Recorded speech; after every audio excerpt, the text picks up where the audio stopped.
हमने कहा कि नहीं तुम्हें नहीं जाना, तो बोले कि हम चावल गेहूँ बेच के लेकिन जाएंगे। हम लोग जानते थे कि हम लोग अगर साथ नहीं जाएंगे तो हमारी डेड बॉडी को कहीं ये लोग इधर उधर ना कर दें। अच्छा, इस बात का भी डर था। जिनकी मौत हुई है उनके पति जो हैं वो यहाँ नहीं रहते थे, वो विदेश में रहते थे। हम उनसे बातचीत करते हैं कि उन्हें कैसे इस बात की जानकारी मिलती है और फिर वो कब यहाँ पर घर पर पहुँचते हैं। कैसे आपको जानकारी मिली? यहाँ के इंडिया के टाइम से 9 बजे हमारी बेटी फ़ोन की अपने भाई के पास। वो भाई जो है मेरा बेटा, वो भी रहता है 10,000 की नौकरी करता है। वो मेरे पास सुबह वहाँ के टाइम से 6 बजे आ करके, और हम अपने रूम में बंद करके सो रहे थे तो बाहर बैठा हुआ था। जब सुबह वहाँ 6 बजा तो हमने जो है बाहर आके देखा तो हमारा बेटा रो रहा है। बोलता है पापा मम्मी अब इस दुनिया में नहीं रही। घर से फ़ोन आया था कि कुंभ के मेले में उनकी भगदड़ में मौत हो चुकी है। तो हमें भी बहुत तगड़ा शॉट लगा और हम भी रोने लगे। फिर बच्चों को भी समझाते रहे, बच्चा भी रोता रहा। उसके बाद जो है फिर हमने अपने कपिल के यहाँ फ़ोन किया, मैडम को बोला कि मैडम हमारी बीबी का डेट हो चुका है, हमें जाना है। तो हमारा वो तुरंत जो है महीने की जो सैलरी थी उसने भेजा और हम टिकट ले करके वहाँ से जो है कुवैत रात को 9 बजे हमारी फ़्लाइट थी रात में, और 12 बजे दुबई में पहुंच गई। 5 घंटे की वहाँ वेटिंग थी और सुबह 6 बजे की वहाँ से लैंडिंग थी, यानी उड़नी थी। उसके बाद जो है 10:55 पे हम लखनऊ आ गए हैं। और लखनऊ आके फिर वहाँ से जब हम आए हैं घर पे तो यहाँ पे पूरा जो है सब कुछ तैयारी हो चुका था। उसके बाद हम लोग यहाँ से उनको ले जा करके रात को 10 बजे अंतिम संस्कार उनका कर दिए। तो हमें सरकार से ये उम्मीद है कि मोदी जी और योगी जी जो हमारे सीएम हैं यूपी के, वो हमारी कुछ हेल्प करें ताकि हमारी एक बेटी है 12वीं क्लास में पढ़ रही है, ताकि हम उसका अच्छा भविष्य दे सकें और उसकी शादी भी कर सकें। ये हमारी सरकार से उम्मीद है। जय हिंद। भीड़ को देखते हुए आपसे बातचीत आपके परिवार के लोग करके गए थे? हाँ जी, मेरे से बात हुई थी। हमारी वाइफ ने फ़ोन करके बोला कि हम कुंभ के मेले में जाना चाह रही हैं, हमें कुछ पैसा दे दो ताकि जो है हम जाके वहाँ नहा के और दर्शन करके आ जाएं। तो हमने सोचा, पहले उनको हमने मना किया कि नहीं बहुत ज़्यादा गर्दी है वहाँ पे, अगर भगदड़ होगी लोग ऐसे ही जो है लोग नागा साधु लोग दौड़ पड़ते हैं, और नौजवान जो बच्चे होते हैं वो भी हुड़दंग करके दौड़ लेते हैं। तो जो बूढ़े बुजुर्ग होते हैं अगर एक बार गिर जाते तो फिर उठना मुश्किल हो जाता है। इसीलिए हमने बोला नहीं तुम्हें जाना नहीं है, तुम बाद में जाना, नहीं तो मत जाओ, कोई ज़रूरी नहीं है कि तुम दर्शन करोगी तभी बैकुंठ में जाओगी। तो नाराज़ होने लगी, बोलती हैं अगर आपकी कमाई में अगर हम नहीं दर्शन कर पाएंगे तो अब बच्चे लोग की कमाई बच्चे पूछे ना पूछे, लेकिन आप तो हमारे हो। ये बात हमारे दिल में बहुत तगड़ी चुभी। और फिर हमने जो है अपने दोस्तों से कुछ पैसे ले करके वहाँ का, उसके बाद इनको भेजा। और फिर यहाँ से उन्होंने बोला कि अगर आप पैसे नहीं देंगे तो अपना चावल गेहूँ हम बेच करके ये दर्शन करके रहेंगे और नहाएंगे जाएंगे ज़रूर, क्योंकि मोदी जी की व्यवस्था और योगी जी जो सीएम है व्यवस्था इतनी अच्छी किए हैं। बता रहे हैं कि 90,000 वहाँ पुलिस वाले लगे हैं, भीड़ भाड़ की कोई दिक्कत नहीं है, सारी हमारी फोर्स वहाँ पे लगी है। न्यूज़ हम सुनते रहते थे।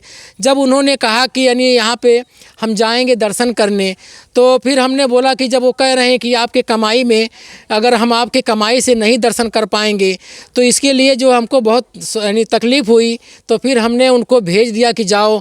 तब वो जाने लगी तो हमारी 2 बेटी साथ में थी, एक बड़ी हमारी बहू थी वो भी साथ में थी, और हमारे भाई की जो है 3 औरतें 3 भाई की थी वो भी साथ में गए। हमारे साड़ू की एक औरत थी वो भी थी, हमारी बेटी की 6 महीने की बेटी भी गोद में थी वो भी गई।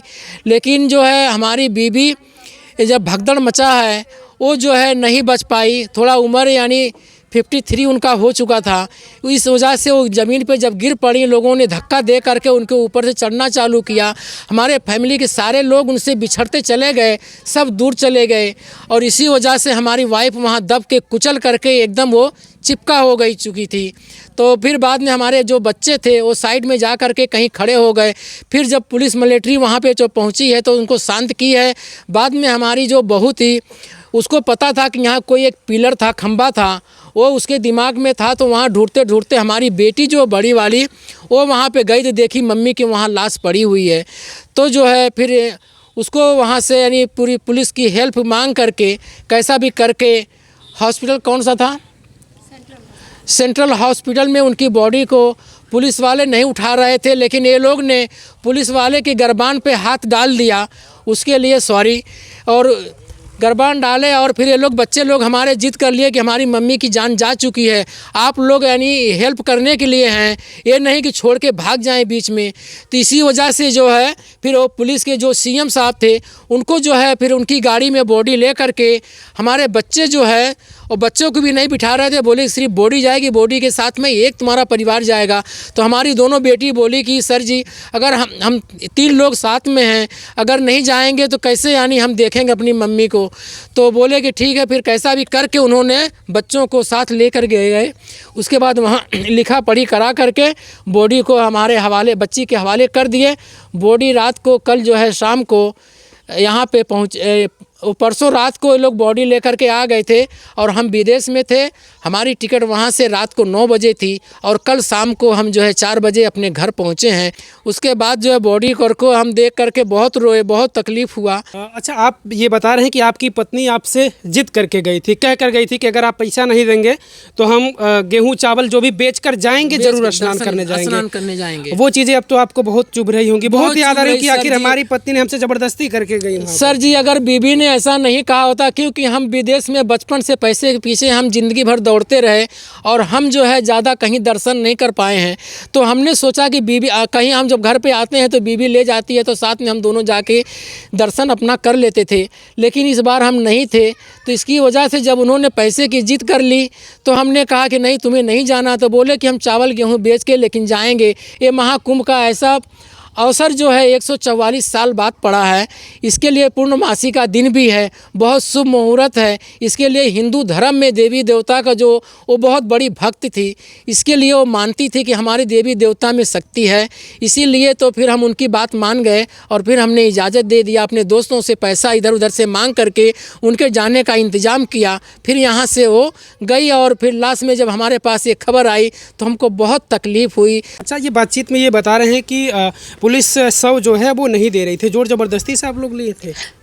सर 100 वहाँ पे बहुत सारी लाशें पड़ी हुई थी, तो हम लोग वहाँ चिल्ला रहे थे कि हमारी डेड बॉडी को पहुँचाया जाए और हम लोग को यहाँ से भीड़ से निकाला जाए। इसके लिए हमें लड़ना झगड़ना पड़ा वहाँ। यानी 100 मतलब पुलिस को ये लग रहा था कि इन्हीं का 100 है या नहीं है? नहीं, ये बात नहीं थी। बात ये थी कि बहुत सारे 100 वहाँ पड़े हुए थे, तो जिसके पास कोई पहचान वाला नहीं था कि हाँ किसका है किसका नहीं है, हमारे पास था। हम लोग चिल्ला रहे थे क्योंकि हमें डर लग रहा था कि हम लोग कुछ और हादसा ना हो जाए हम लोग के साथ। इसलिए हम लोग चाहते थे कि हमारे 100 हमको दे दें, हम जल्दी से घर चले जाएँ। अच्छा, जो वहाँ मरने का आंकड़ा है, सरकार के आंकड़े के अनुसार अभी 40 से ऊपर बता रहे हैं, आप लोग क्या अंदाज़ा लगा पा रहे थे? गलत है, ये आंकड़ा गलत है। इससे ज़्यादा संख्या रही होगी? हाँ, इससे ज़्यादा संख्या रही होगी।